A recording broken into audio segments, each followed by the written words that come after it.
What's up everybody, I'm your host Adam Urwick and welcome back to the Fanwork. We've had a lot of awesome announcements over the month of August, the first being from Reach Records' KB, who's announced his headlining We Set the Tempo tour. The tour will kick off on September 7th and span over 13 cities. KB will be joined by Blanca, Taryn Wells, and Joseph Solomon. To celebrate the announcement of the tour, KB has put out a brand new single called Tempo, as well as a music video to go with it. KB explains what tempo means to him by saying, "We set our own tempo, and that tempo is set to the passions of God. We live beyond society norms and expectations. Our cues come from much higher than that. Tempo is about focus and freedom, focus on a higher calling and freedom from anything that can stop that vision."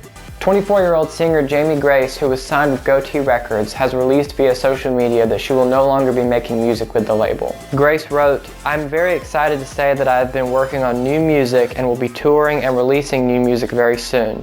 However, while I'm grateful for how my platform as an artist was expanded while on Goatee Records, the step I take in the future will not be as an artist on that label." This announcement might not be a surprise to her Twitter followers, who would have seen her recent posts indicating tough times with the TobyMac founded label, and also hinting that she had not been able to release new music she'd written, and was feeling, quote, broken and hurt. Grace said she actually considered retiring, but after all the positive support she got after her recent viral appearance with Adele on stage, it gave her a much needed push in the right direction. Despite this big change in her life, Grace says that she's still the same person who signed up for YouTube 10 years ago to make people smile. So make sure you sign up for her newsletter from jamiegrace.com to receive updates on this new chapter in her life, as well as news on her upcoming third studio album. This next story is about a group whom we've all come to know and love over the years. They've had multiple platinum-selling albums, they've won Grammy Awards, they've been Billboard's top-selling Christian act since 2007. Can you guess who it is? If you said Casting Crowns, then you're correct. And they're in the news today because they can now say that they've joined a small group of Christian artists who have surpassed 10 million career album sales. This huge milestone in Casting Crowns' career is right on the heels of their upcoming new studio album called The Very Next Thing, which will be released on September 16th. This will be the band's 15th overall release together and will mark their 8th studio album since their debut in 2003.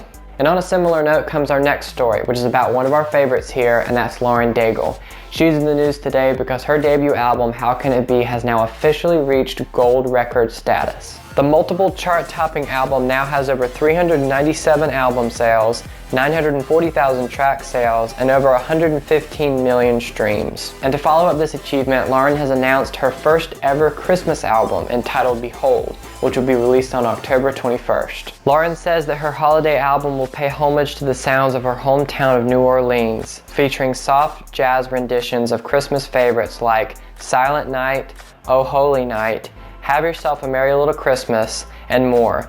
The album will also feature an original composition titled Light of the World. Pre-orders for Behold will start on September 26th, and if you guys want to see Lauren live, her headlining A Night with Lauren Daigle tour will be starting on October 12th and run through October 29th. And guys, our last story for today is a solemn one, but we here at the Fanwork would like to officially dedicate this episode as a small token of our gratitude to the life and legacy of Nelson Chu, also known as DJ Official, who passed away on August 14th due to complications after a double lung transplant. The legendary 39-year-old DJ will be mourned by his wife and 2 daughters, as well as an endless amount of fellow artists and fans. And even though DJ Official had been battling the cancer for years, those closest to him, like Lecrae, have said things like, "When I wanted to complain, DJ Official put it in perspective because he battled so much and fought so hard." DJ Official not only made a huge impact on the Christian hip-hop movement, but was also a big inspiration and role model to many people, including myself personally.